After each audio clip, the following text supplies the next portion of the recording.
So we have the Fremont County soil survey. This is what the printed soil survey looks like. So the archives of these still exist. Much of the NRCS is moving towards a web-based soil survey that you'll see this week, that you'll work through this week. But I want to show you what the original soil surveys look like. Again, I think it's helpful to for you to see these soil surveys so that you'll know the kinds of information that are available in them. Then when you see them online, it'll make hopefully make more sense.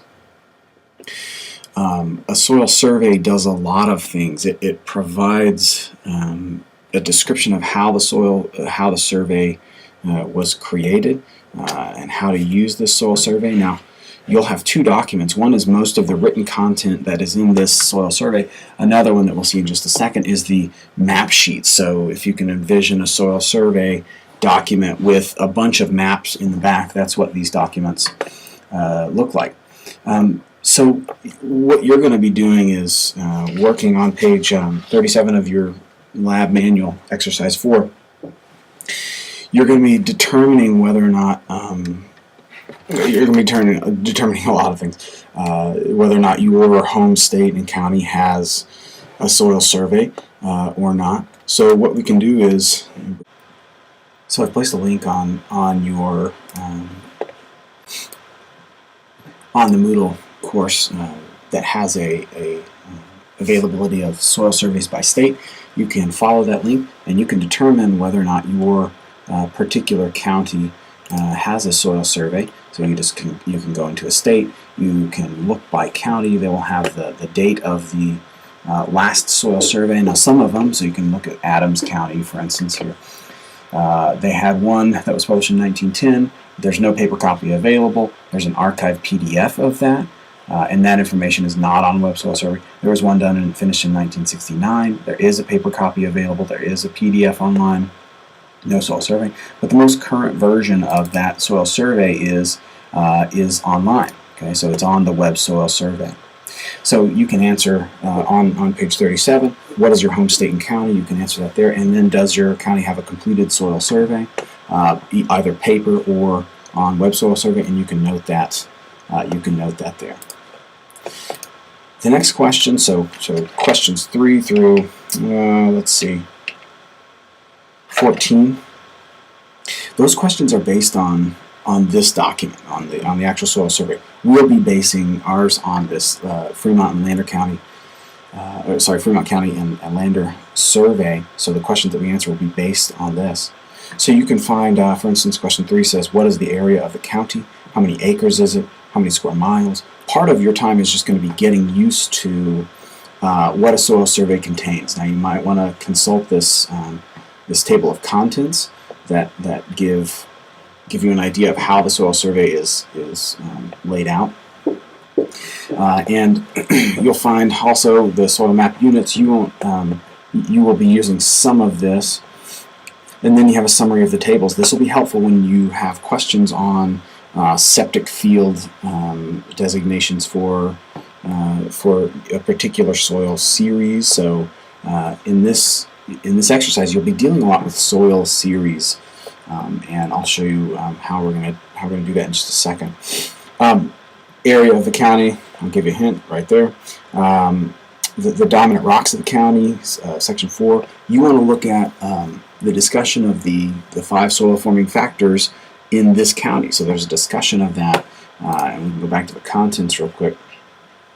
Soil properties, physical and chemical properties right here. You'll see some of that. Also, you can see it here, pages 46 through 47. There's our 5 soil forming factors here. So you can look at that and determine what the dominant rocks, i.e., the parent material that makes up this county. There'll be a few of those kinds of rocks. You can answer things like shale or sandstone or gneiss or granite and those sorts of things. The primary native vegetation of the county, what you'll want to do is you want to look at the natural resources and that information that gives you a broad overview of the county, what kind of vegetation is here. Your next question, question 6 says, what map sheet is the county seat located on? So there's this document, and then there's this document that's linked in your Moodle site. We're going to just assume, for our purposes, that the county seat is actually in Lander. And so what we're looking at is Fremont County here, the Lander area.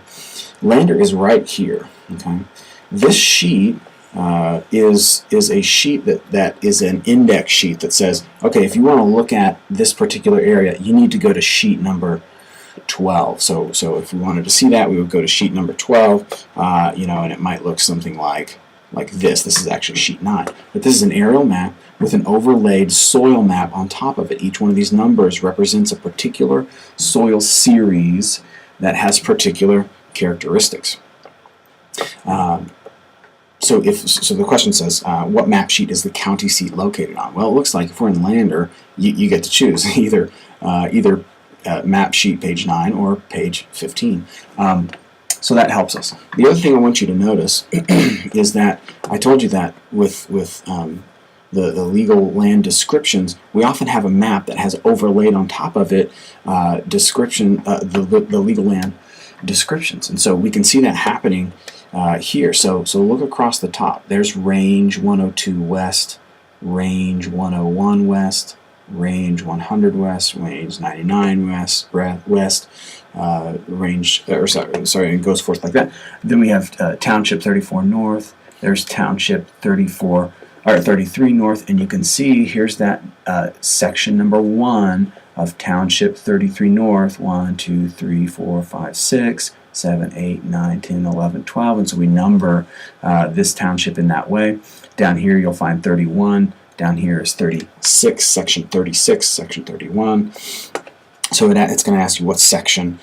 Supply the following information, number 7, based on question 6. So if you say, well, Lander is my county seat, then it says, well, what township is that in? Well, this is a township right here, and it is actually this township. So that's easy. I'm helping you out here, aren't I? And then what range is this in? Well, this range happens to be right here. The principal meridian, let me pull up a map that shows you the meridians that are available in this area. So here's a principal meridian and baselines map of the United States. You'll notice that there's a lot of the eastern seaboard doesn't have these principal meridians or baselines because they are on the system of what's called meets and bounds. The states with colors are states where they follow a similar meridian and baseline.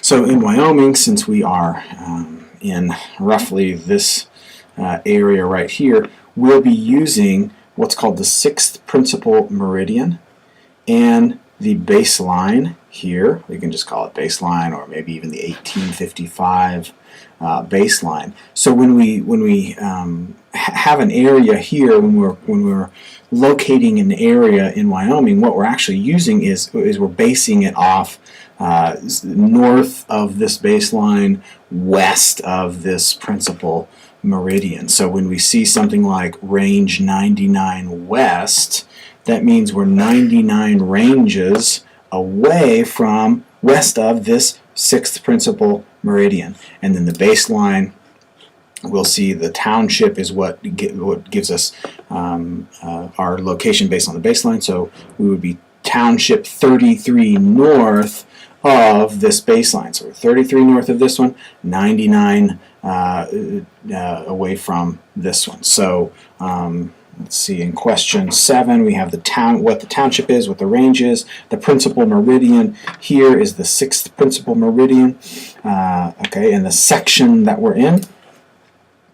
So you can again count here. So we start in section 1, 2, 3, 4, 5, 6, 7, 8, 9, etc. And you can find that section on your map. And then it says approximate miles to the principal meridian. Okay. So here's our principal meridian, 66th principal meridian.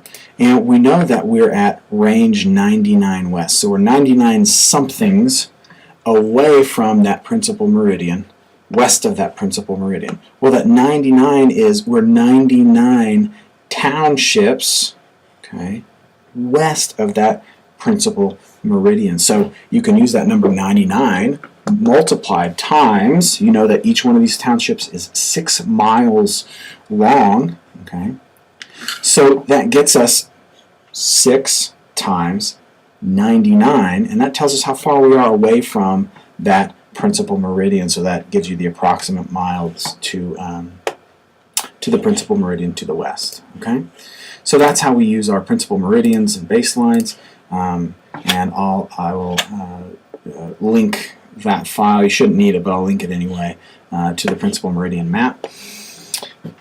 As we move on, questions 8 on down to 14, I'm going to let you work on these by yourself. You do need to know that there's a really important point here. Question 8 says, identify the soil series with the most acres. So you can see in this we have all different kinds of series that are found. So this is the most precise language we have for a specific kind of soil is a soil series. We've talked about soil orders and suborders and those sorts of things. Now we're getting very, very precise, defining a particular soil as a soil series. So we're going to ask some questions about the soil series, but we're going to ask it based on the amount of acres in a particular soil series. So you can see the first table that we have on page 63 is acreage and proportionate extent of soils. So we're going to go down there, and I'm going to show you that, and then I'm going to quit so you can do some of the work yourself. So we have this table, table 2, and this has approximately 50 series or 50 what are called complexes or associations. So you can see that we have this Ansel soil series is number 1. It's at 0.5%. There's approximately 3,000 acres in this soil series. Number 2 is Black Hall Carmody Association. When you answer these questions, I would like for you not to use an association. Association you can think of as a blend of these two different soil series. So they have some properties of the Black Hall, some properties of the Carmody. They're two different soil series that we're looking at a soil that blends sort of like that. I don't want you to use associations or complexes. So most of these are as associations. There's a Haver complex. You don't need to use that one. So what you'll need to do is go through here and look through these and say, okay, which one has the most acres as just a soil by itself? So Elkall, clay, loam, let's see, that has 820. Well, I know that Ansel loam has 3,000, so that can kind of be my baseline. These are associations. So here's a clay loam, well, it only has 1,000. So you need to go down here and determine which one of these you'll be using for question 8. And question 9, you'll be using the soil series with the most acreage in it. For other questions, like questions number 10 and 11, you'll be looking at the second and third highest soil series, and recall from the contents we have information about these soil series. So, for instance, if you find that the Haver series is the highest percentage of acreage in this county, you can go to page 43 and see information about the Haver series. So here we'll go to page 43. Here's our Haver series. It gives us a typical description of that soil, a little bit of information about where this is found, what the landscape is, the temperature, and then information, profile description of this soil, roughly where these occur. A typical pedon, a typical version of the soil occurs here. Again, we have that legal land description of that particular type of soil. So it gives us information about that, what the depth of the horizon is, what the color is, what the blocky structure is, the plasticity of it. Well, not the plasticity. This is the feel of it. Pebbles, calcareous, alkaline. It's a smooth boundary, and so forth. Gives us information about that particular series. So when you answer these questions, you might have to look at this. You'll also be using the tables at the end here, or towards the back here, to determine. So that was the Haver series. Here we find yields per acre of crops and pastures on the Haver series are approximately 3 tons per acre of hay, grass hay, pasture, AUMs supported by that. Here's rangeland productivity, and so we can look things up by soil series. So we'll come down here to the Haver soil series. And here, okay, precipitation, and what sorts of plants occur on that type of soil. We can move to some other things like building site development. Is this soil good for dwellings with basements? Well, let's see. Here's our haver. Is it good for, let me back up here so we can see our columns. Is it good for dwellings with basements? The restriction is severe. Don't build a house with a basement on a haver soil, because you can expect that this at some time in the year, probably on a floodplain, is going to flood. Okay, so it gives us an idea of what is available for that site. Sanitary facilities. Can we do a sewage lagoon on this site? Let's see. Here's our haver series, sewage lagoon. Can we do that? No, we can't. It's severely restricted. What about a septic tank and absorption field? Okay, maybe. It perks slowly, it moves water slowly, but there's still flooding that happens. So there's a lot of this information that's by soil series that you're going to start to look at in this. But I'm going to let you go ahead and work on that, work on finding information in this soil series. Question 15 is just going to ask you about the approximate acreage when I give you a random, when the lab manual gives you a random legal land description. It's asking you how many acres are there in that land description. So the first one says north half of the southwest quarter of the northeast quarter of section 10 in a particular town and range. And what you'll need to do is both answer how many acres that actually is. Remember, a section is 640 acres. So you're just going to be parceling out that and seeing how many acres are in that particular one. And then on page 39, question 16, you'll need to actually draw that township. So in question 15, all these are in the same township and range. So question 16 is an actual township. Label it just like we would a township, starting in the upper right-hand corner, which is 1, the section 1, moving to the right and snaking around, that sort of thing. So you'll need to do that, and then draw those particular A, B, and C from question 15. Draw where they are on that township map. So it gives you kind of practice doing that. If you have any questions, again, email me and let me know. Thanks.